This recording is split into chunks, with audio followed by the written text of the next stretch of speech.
రాబోయే రోజుల్లో బీఆర్ఎస్ నుంచి కవితను ముఖ్యమంత్రిని చేసేందుకు మాజీ ముఖ్యమంత్రి కేసీఆర్ గారు ప్రయత్నాలు చేస్తున్నారని, అందులో భాగంగానే కవిత గారిని జనాల్లో తీసుకువెళ్లేందుకు ఒక ముహూర్తాన్ని కూడా ఖరారు చేశారు అనేటువంటి ప్రచారం ఇప్పుడు పెద్ద ఎత్తున సోషల్ మీడియాలో సర్క్యులేట్ అవుతున్నటువంటి నేపథ్యంలో అసలు రానున్న రోజుల్లో బీఆర్ఎస్ నుంచి కవిత గారిని ఎందుకు ముఖ్యమంత్రి అభ్యర్థిగా ప్రజల్లోకి తీసుకువెళ్లాలని కేసీఆర్ భావిస్తున్నారు అనేది మనం విశ్లేషణ చేసుకునేటువంటి ప్రయత్నం అయితే చేద్దాం.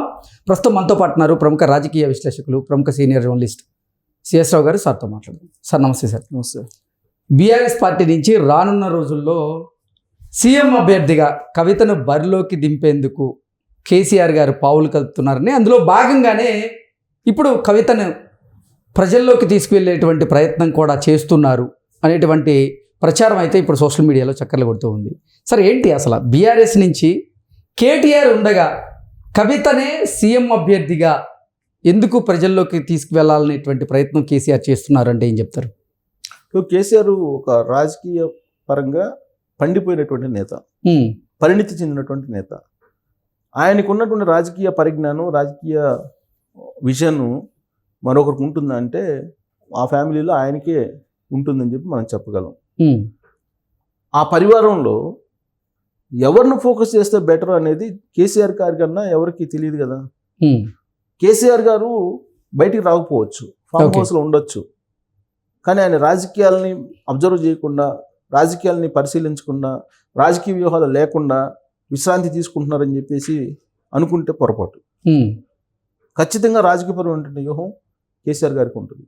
ఓకే, ఏం వ్యూహం రచిస్తున్నారు అనే దాని మీద మనం కొంచెం ఆ పార్టీ వర్గాల్లో జరుగుతున్నటువంటి చర్చను బేస్ చేసుకొని కనుక విశ్లేషణ చేసుకుంటే, రాబోయే రోజుల్లో ఎవరిని ఫోకస్ చేస్తే వారసులుగా రాజకీయంగా పనికొస్తారు అనే దాని మీద ఒక కంక్లూజన్కి కేసీఆర్ గారు వచ్చారు అనేది ఇటీవల కాలంలో బాగా వినిపిస్తుంది. ఓకే, ఎందుకు అది వినిపిస్తుంది అని అంటే, రాబోయేటువంటి ఎన్నికల్లో ఒక ఫేస్ ఆఫ్ ది ఈ క్యాంపెయిన్ ఉండాలి. క్యాంపెయిన్ చేసేటువంటి కేసీఆర్ గారు ఎలా ఉంటారు, కానీ కేసీఆర్ గారికి నెక్స్ట్ ఎవరు అనే క్వశ్చన్ వచ్చినప్పుడు ఆ ఫేస్ అయితే కనపడాలి. ఓకే, ఇప్పుడు వయసు రీత్యా ఆయనకి రకరకాల ఇబ్బందులు ఉండొచ్చు, లేదు ఆయన కవరేజ్లో పూర్తి స్థాయిలో చేయకపోవచ్చు. అప్పుడు ఆల్టర్నేటివ్ ఎవరు అనేది మొన్నటి వరకు మనకు కేటీఆర్ గారు కనిపించారు.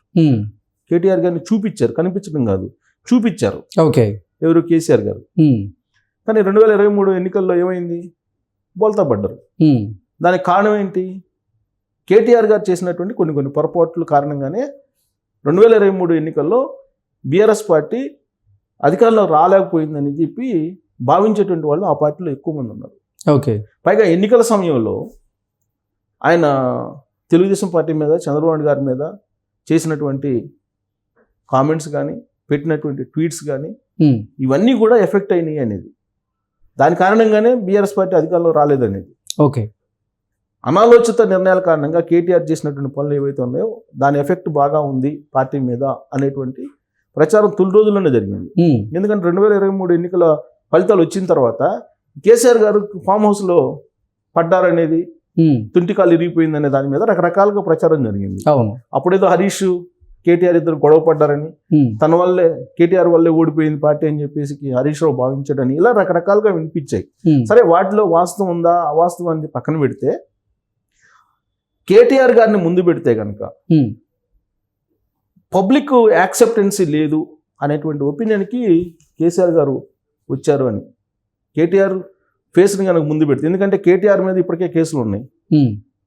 ఫార్ములా 1 కేసు ఉంది, ఫామ్ హౌస్ జన్వాడకు సంబంధించినటువంటి అంశం నడుస్తుంది, తర్వాత ఈ ఫోన్ ట్యాపింగ్కి సంబంధించినటువంటి అంశం నడుస్తుంది. ఇవన్నీ చాలా ఉన్నాయి.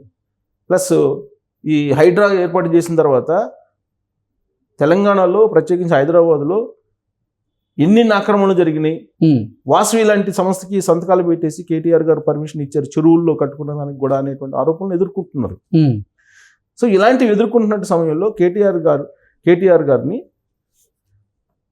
పక్కన పెట్టాలి, లేదంటే హరీష్ రావు, కేటీఆర్ ఇద్దరు ఫోకస్ అవుతున్నారు, ఇది కొంచెం ఇబ్బందికరమైన పరిస్థితి పార్టీకి అనేటువంటిది ఒక ఒపీనియన్కి వచ్చి ఉండొచ్చు కేసీఆర్ గారు. ఇంకో కోణం ఏంటంటే, కవిత లిక్కర్ స్కామ్లో జైలుకి వెళ్ళారు. ఉమ్, లిక్కర్ స్కామ్లో జైలుకి వెళ్ళి బెయిల్ మీద వచ్చారు. ఉమ్, బెయిల్ మీద వచ్చిన తర్వాత తెలంగాణ సమాజం మొత్తం కూడా తీహార్ జైలుకి వెళ్ళినటువంటి కవిత గురించి ఆలోచించారు, ఉమ్, ప్రత్యేకించి బీఆర్ఎస్ పార్టీ వాళ్ళు.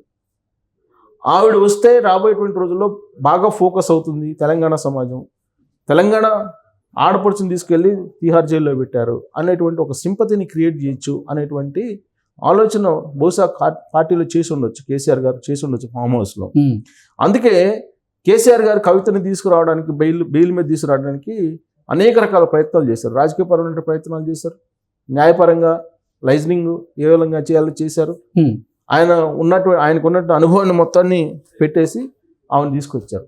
తీసుకొచ్చి శంషాబాద్ ఎయిర్పోర్ట్ నుంచి లేదా ఢిల్లీ నుంచి ఆమెను ఏ స్థాయిలో ఆమెను హైలైట్ చేసుకుంటూ తీసుకొచ్చారు తెలంగాణకి అనేది కనుక మనం అబ్జర్వ్ చేస్తే ఉమ్, రాబోయేటువంటి రోజుల్లో కేసీఆర్ తన వారసురాలిగా కవిత గారిని ఫోకస్ చేసేటువంటి అవకాశం ఉంది అనేటువంటి అభిప్రాయానికి మనం రావచ్చు. ప్లస్ వ్యూహాత్మకంగా లిక్కర్ స్కామ్లో బెయిల్ మీద వచ్చినటువంటి కవిత గారు బయటికి రావట్లా. ఉమ్, ఎందుకు బయట రావట్లేదు అని అంటే ఆవిడని ఎప్పుడు ఏ విధంగా ఎలివేట్ చేయాలి అనేది ఒక బ్లూ ప్రింట్ తయారు చేశారు కేసీఆర్ గారు. అందుకే ఇప్పుడు ఆవిడ బయట రావట్లేదు అనేది. ఓకే. ఆవిడ ఎలా రావాలి, ఏ ప్లేస్ నుంచి రావాలి, ఏ సందర్భంలో రావాలి అనే దాని మీద కేసీఆర్ గారికి స్పష్టత ఉంది. కాబట్టి కేసీఆర్ గారు బతుకమ్మ రూపంలో కవితను బయటకు తీసుకొచ్చే అవకాశం ఉంది. రాబోయేటువంటి రోజుల్లో దసరా నవరాత్రులు వస్తున్నాయి కదా, సో దసరా నవరాత్రుల్లో బతుకమ్మ అనేది తెలంగాణలో ఒక పెద్ద పండుగ. ఉమ్, బతుకమ్మ అనగానే తెలంగాణ మహిళల్లో కానీ గుర్తొచ్చేటువంటి ఫేస్ ఏదంటే కవిత ఫేస్. దేశ విదేశాల్లో కూడా తెలంగాణ మహిళలు బతుకమ్మ ఆడుతున్నప్పుడు కవిత గుర్తొస్తూ ఉంటారు వాళ్ళకి. ఎందుకంటే కవిత ఆ బతుకమ్మను అంత ఎలివేట్ చేశారనే ఒపీనియన్ కేసీఆర్ గారిలో ఉంది. ఉమ్, సో ఆ పండుగని బేస్ చేసుకొని కవితను ప్రజల్లోకి తీసుకురావాలి అనేటువంటి ఉద్దేశంతో కేసీఆర్ గారు ఒక బ్లూ ప్రింట్ తయారు చేసుకున్నారు. సో దసరా సందర్భంగా బతుకమ్మ వేడుకలు స్టార్ట్ చేసి కవితని రాష్ట్రం మొత్తం కూడా పర్యటించేలాగా చేయాలి, మీటింగ్లు పెట్టించాలి అనేటువంటి ఒక ఒపీనియన్ చేస్తున్నారు. కాబోయేటువంటి సీఎం కవిత అనేటువంటి యాంగిల్లో ప్రచారం చేయాలి, ఆ స్థాయిలో తీసుకెళ్ళాలి, ప్రచారాన్ని ఫోకస్ చేయాలి అనేటువంటి ఒక ఆలోచన కేసీఆర్ గారు చేస్తున్నట్టు ఆ పార్టీ వర్గాల్లో చాలా సీరియస్గా చర్చ జరుగుతుంది. అనొచ్చు కేటీఆర్ గారు ఉన్నారు కదా, హరీష్ గారు ఉన్నారు కదా అని. బట్ ఆప్షన్స్లో అందుకే చెప్పింది, ఎప్పుడు ఎవరిని ఫోకస్ చేస్తే బాగుంటుంది అనేది కేసీఆర్ గారికి బాగా తెలుసు. ఓకే. ఇప్పుడు 2014 నుంచి 2018 వరకు తీసుకుంటే, ప్రత్యేకించి 2018 నుంచి 2023 వరకు తీసుకుంటే మనం ఉమ్, కాబోయే సీఎం కేటీఆర్ అని చెప్పి పబ్లిసిటీ ఎంతో మంది చేశారు, బయట కూడా మాట్లాడారు. కానీ అయ్యిందా? అలా ఆఖరికి మోదీ గారు కూడా కొన్ని వ్యాఖ్యలు చేశారు. మోడీ గారు కూడా చేశారు. మోడీ గారు వచ్చినప్పుడు నాకు తన కుమారుడిని ముఖ్యమంత్రిని చేస్తాను, సహకరించమని చెప్పి కేసీఆర్ అడిగారని కూడా చెప్పారు. ఉమ్, అంటే అంత ప్రయత్నాలు చేసినప్పటికీ ఆయన కాల. ఉమ్, కారణం ఏంటి? కేసీఆర్ గారికి సెంటిమెంట్ ఎక్కువ. ఉమ్, ఇతను సీఎం చేయాలనుకున్నప్పుడు ఏదో ఒకటి హడ్లు వస్తుంది కాబట్టి ఇతను కాకుండా కవితను చేస్తే బాగుంటుందనే ఆలోచన ఇప్పుడు చేస్తున్నారనేది కూడా. ఓకే. అందుకే పూజలు, తర్వాత రాజశ్యామ యాగాలు, చండీ యాగాలు ఈవెన్ కూర్చోబెట్టుకొని చేస్తున్నారు కేసీఆర్ గారు ఉమ్, అని. సో రాబోయేటువంటి రోజుల్లో ఈ బతుకమ్మ కంటిన్యూషన్లో కవితని నీకు తెలంగాణ సమాజం మొత్తం కూడా పరిచయం చేయడానికి మీటింగ్లు పెట్టడానికి ప్లాన్ చేస్తున్నారు. అక్కడి నుంచి బీఆర్ఎస్ పార్టీకి సంబంధించిన కార్యక్రమాలు నిరంతరం ఉంటాయని చెప్పి ఒక చర్చ జరుగుతుంది. ఓకే. సో కాబోయే సీఎం అభ్యర్థిగా కవితను ఫోకస్ చేయడానికి కేసీఆర్ గారు ప్రయత్నం చేస్తున్నారు. పైగా జైలుకి వెళ్ళి వచ్చినటువంటి వాళ్ళు ఏదో ఒక రకంగా సింపతి కలిగి ఉంటారు సమాజంలో. ఆ సింపతిని ఓట్ల రూపంలో మలుచుకోవడానికి కేసీఆర్ గారు ప్రయత్నం చేస్తున్నారు. ఫలితంగా కేటీఆర్, హరీష్ రావు వీళ్ళంతా వెనకబడిపోయారు అనేది బీఆర్ఎస్ పార్టీలో అంతర్గతంగా జరుగుతున్నటువంటి చర్చ. ఓకే. సో రాబోయే రోజుల్లో మనం బతుకమ్మ తర్వాత ఏంటి అనేది బీఆర్ఎస్ పార్టీని రెండో కోణాన్ని మనం చూడొచ్చు అని చెప్పి అనుకోవచ్చు. Okay sir, thank you so much. Thank you.